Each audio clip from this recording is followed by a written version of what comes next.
پاکستان کے سینئر اداکار خالد سلیم بٹ طویل علالت کے بعد اس دنیائے فانی سے کوچ کر گئے۔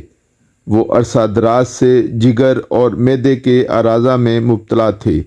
انہیں دسمبر کے آخری ہفتہ خرابی صحت کی وجہ سے ہسپتال داخل کرایا گیا تھا۔ وہ سروسز ہسپتال میں زیر علاج رہے۔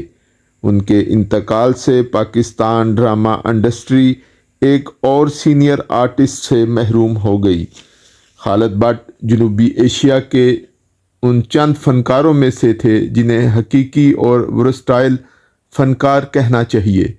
وہ ہر کردار میں حقیقت کا رنگ بھرنے کے لیے انتھک محنت کرتے تھے۔ انہوں نے اپنے 50 سالہ کیریئر کے دوران جوان، بوڑھے، مختلف عمر اور لہجوں اور بولیوں والے کردار کو نہایت خوبصورتی سے نبھایا اور اپنے ہزاروں پرستاروں کے دلوں پر راج کیا۔ خالد بٹ 21 ستمبر 1946 کو پیدا ہوئے۔ 1970 میں وہ اپنے آبائی شہر ملتان کو خیر باد کہہ کر لاہور چلے آئے اور پھر لاہور ہی کے ہو کر رہ گئے۔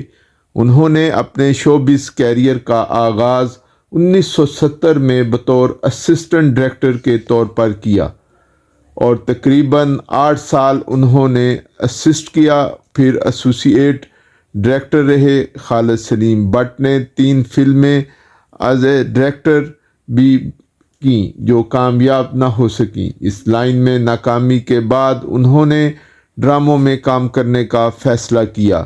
اگست 1978 میں انہیں بطور اداکار ڈرامہ مسرت میں اپنی پہلی پرفارمنس دکھانے کا موقع ملا۔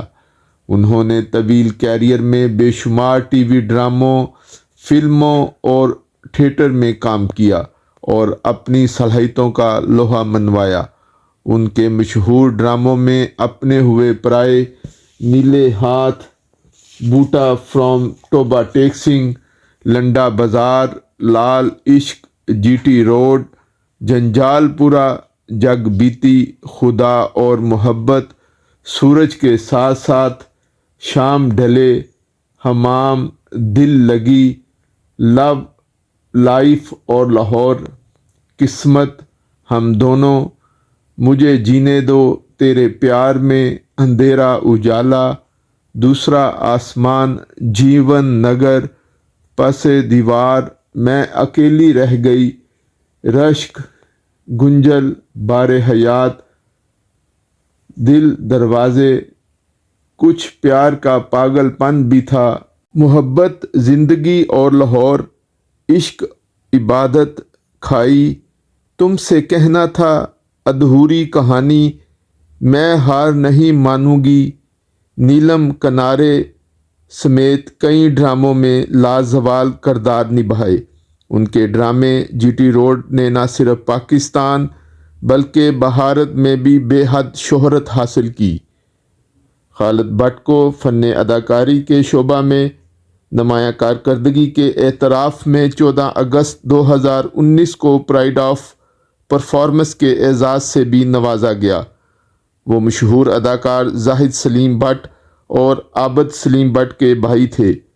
انہوں نے 11 جنوری 2024 کو لاہور میں وفات پائی اور لاہور کی مٹی میں ہی دفن ہوئے۔